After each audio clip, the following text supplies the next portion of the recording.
Good morning guys. তো আজকে ছিল স্যাটারডে আর আজকে আমি সকালেই খেয়ে নিয়েছিলাম হচ্ছে একটা রুটি আর পনির। তো পনিরটা মোটামুটি খেতে ছিল, তো এটা হচ্ছে আমুলের পনির, তো এটা ভালোই খেতে ছিল আর আমার খুব ভালো লাগে। তারপরে একটু সন্ধে ঠিক না, বিকেলবেলা করে একটু চাউমিন খেয়েছিলাম। মা হচ্ছে চাউমিন এনেছিল একটা দোকান থেকে।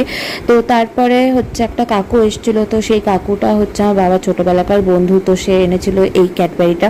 আর অনেক বছর পর যেহেতু এসেছিলো তাই আমার জন্য ক্যাডবেরি এনেছিল। সে প্রত্যেকবারই ছোটোবেলা আমার জন্য ক্যাডবেরি আনতো, মানে আমি যখন ছোটো ছিলাম। তারপরে মা এনেছিল তার সাথে টক দই, যেটা এত গরম পড়েছে, যেটা এখন শরীরের জন্য খুবই ভালো। তো আমি তার মধ্যে থেকে টক দই তো খেয়েইছি, কিন্তু তার আগে খাওয়ার আগে হচ্ছে আমি একটু মুখের মধ্যে স্কিন কেয়ার করছিলাম। তো তোমরা দেখতেই পাচ্ছ যে মুখে আসলে রোদের মধ্যে বেরিয়ে এত ট্যান পড়ে যাচ্ছে যে আর কি বলবো।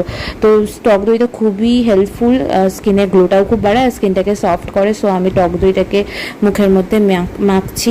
তারপরে হচ্ছে আমাদের একটা ইনভিটেশন ছিল কালী পুজোর বাড়িতে, তো সেখানে যাওয়ার আগে মিষ্টি নিতে হতো। তো সেখান থেকে মিষ্টি মা নিয়েছিল তাদের বাড়ি দেওয়ার জন্য। তো তারপরে আমার মিষ্টি খেতে খুব ইচ্ছা করছিলো, তাই একটা মিল্ক কেক খেয়েছিলাম। অনেক দিন, মানে অনেক মাস পর খেয়েছিলাম মিল্ক কেকটা। তো এই যে আমাদের ঠাকুর, মানে কালী ঠাকুর।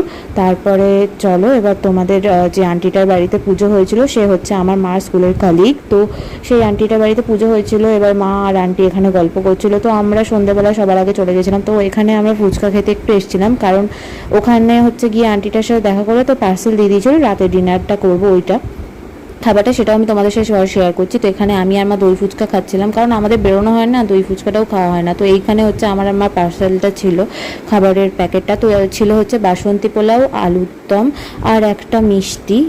মিষ্টিটা ঠিক আমি নামটা জানি না, তোমরা যদি জেনে থাকো তাহলে অবশ্যই কমেন্ট করে বলো।